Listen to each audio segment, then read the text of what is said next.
Hello friends, स्वागत है आपका लेट्स गेन नॉलेज चैनल में। आज हम डिस्कस करेंगे 25 जुलाई का मोस्ट इम्पॉर्टेंट करंट अफेयर्स। तो चलिए स्टार्ट करते हैं। हाल ही में किस राज्य सरकार ने मुख्यमंत्री घर घर राशन योजना शुरू करने का निर्णय लिया है? दिल्ली। दिल्ली के मंत्रिमंडल ने मुख्यमंत्री घर घर राशन योजना को मंजूरी दे दी है। इसके तहत अगले 6 से 7 महीनों में राशन की होम डिलीवरी शुरू हो जाएगी और साथ ही इसे केंद्र सरकार की one nation one ration card योजना से जोड़ दिया जाएगा। इस योजना से लाभार्थियों के घर पर ही राशन पहुंचाया जाएगा, जिसके लिए अभी उन्हें राशन की दुकानों पर जाना पड़ता है। इस योजना से 2016 की पीडीएस दुकानों के जरिए राष्ट्रीय राजधानी में लाखों लोगों को लाभ मिलने की उम्मीद जताई गई है। वर्तमान में राष्ट्रीय सुरक्षा 2013 अधिनियम के तहत रियायती राशन प्रदान किया जाता है और नया कार्यक्रम अधिनियम के लाभों को जोड़ देगा।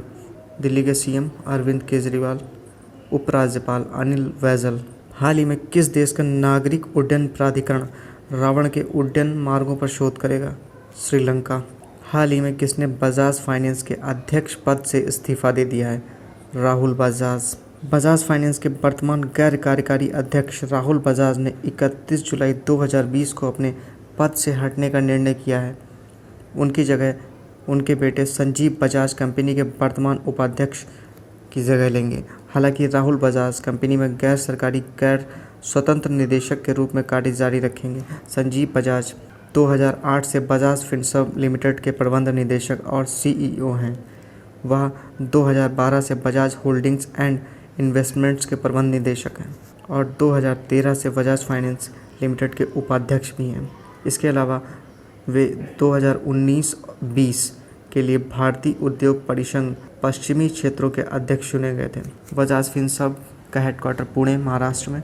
इसका एस्टैब्लिशमेंट 2007 में हुआ था। हाल ही में केंद्रीय मानव संसाधन विकास मंत्री ने छात्रों के लिए किस पहल का शुभारंभ किया है? मनोदर्पण। केंद्रीय मानव संसाधन विकास मंत्री रमेश पोखरियाल निशंक द्वारा मनोदर्पण पहल की शुरुआत की है। मनोदर्पण मानव संसाधन विकास मंत्रालय द्वारा छात्रों के मानसिक स्वास्थ्य की देखभाल के लिए शुरू की गई एक पहल है। यह कोविड-19 के दौरान और उसके बाद छात्रों को मानसिक स्वास्थ्य और कल्याण के लिए मनोसामाजिक सहायता प्रदान करने वाली गतिविधियों की एक विस्तृत श्रृंखला कवर करेगी। मनोदर्पण मई 2020 में भारतीय प्रधानमंत्री श्री नरेंद्र मोदी द्वारा शुरू किए गए आत्मनिर्भर भारत अभियान के अंतर्गत आने वाली एक पहल है। मनोदर्पण मंच छात्रों, शिक्षकों और अभिभावकों के मानसिक स्वास्थ्य एवं भावनात्मक कल्याण के लिए एक स्थायी मनोसामाजिक सहायता प्रणाली के रूप में भी कार्य करेगा। हाल ही में ऑस्ट्रेलिया के वेरी जर्मन का निधन हो गया। वे कौन थे? क्रिकेटर, ऑस्ट्रेलिया के पूर्व टेस्ट विकेटकीपर और अंतर्राष्ट्रीय क्रिकेट परिषद के पूर्व मैच रेफरी वेरी जर्मन का निधन हाल ही में हो गया। उनका जन्म 17 फरवरी 1936 को हुआ था। उन्होंने 1959 में टेस्ट क्रिकेट में डेब्यू किया था और 1966 में ग्राउट के रिटायरमेंट के बाद वह ऑस्ट्रेलिया के विकेटकीपर के लिए पहली पसंद थे।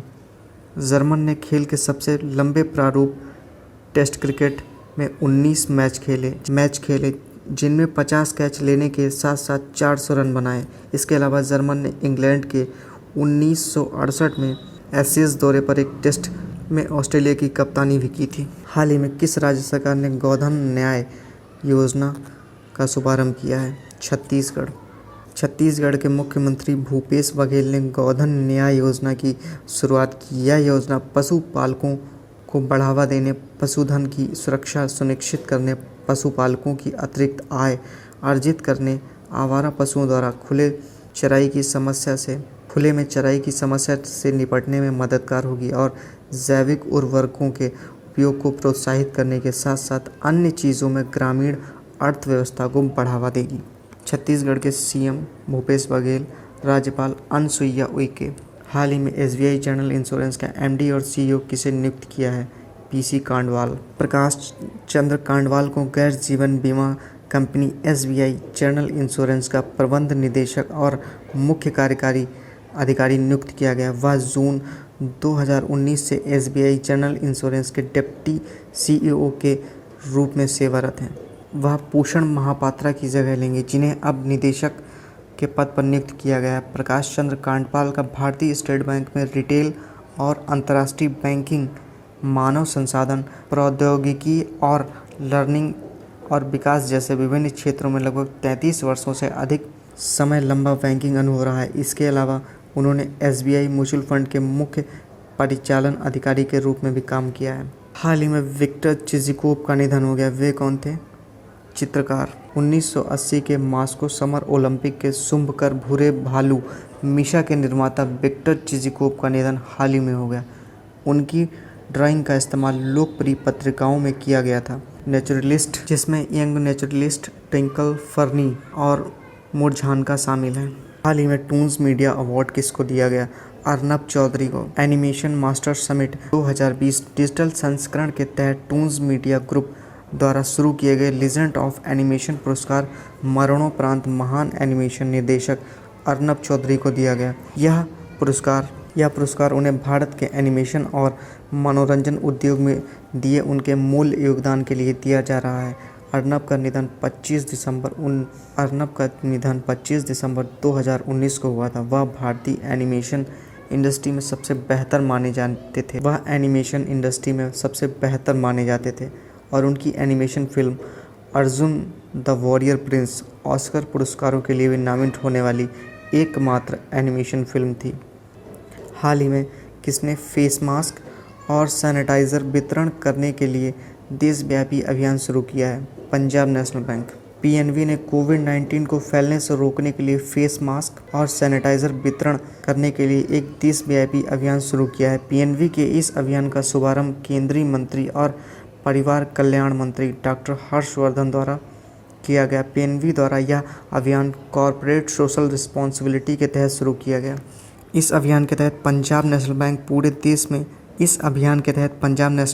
पूरे देश के 662 ज़िलों में फेस मास्क और सैनिटाइज़र वितरित करेगा। इस अभियान में वीडियो कॉन्फ्रेंसिंग के माध्यम से देश भर के PNB की 22 जोनल कार्यालयों की भागीदारी भी शामिल है। पंजाब नेशनल बैंक के MD and CEO SS Mallikarjun Rao. Next question. प्रसिद्ध बॉलीवुड अभिनेता सोनू सूद ने श्रमिकों की मदद के लिए कौन सी ऐप लॉन्च की है? प्रवासी रोजगार ऐप शुरू की है। इस मोबाइल ऐप की मदद से सोनू सूद ने प्रवासी मजदूरों को देश भर में विभिन्न क्षेत्रों में रोजगार के अवसरों का पता लगाने में मदद करने के लिए प्रवासी रोजगार ऐप शुरू की है। इस मोबाइल ऐप की मदद से नौकरी ढूंढने से जुड़ी जानकारी आसानी से मिल सकेगी। सोनू सूद मुंबई में लॉकडाउन के दौरान फंसे प्रवासी मजदूरों को उनके गृह नगर तक पहुंचाने में बड़ी भूमिका निभा चुके हैं।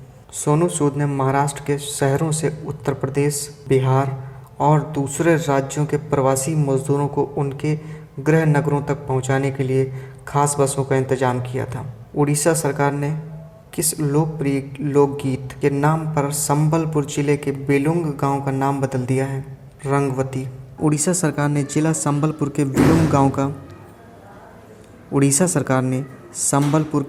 गांव का नाम बदलकर रंगवती बिलुंग रख दिया है। दरअसल लोकप्रिय गीत रंगवती के गीतकार मित्र भानु गौंतैया का जन्म इसी गांव में हुआ था। रंगवती गीत को पहली बार आकाशवाणी के माध्यम से सुना गया था। रंगवती को भारत की कई अन्य क्षेत्रीय भाषाओं में फिर से गढ़े जाने का अनूठा गौरव प्राप्त है। यह गीत पश्चिम बंगाल, झारखंड, बिहार के साथ साथ छत्तीसगढ़ में बहुत लोकप्रिय है। Thank you friends. अगर आपको लेक्चर अच्छा लगा तो प्लीज़ हमें कमेंट करके ज़रूर बताएं और हमारे चैनल को लाइक, शेयर एंड सब्सक्राइब जरूर करें।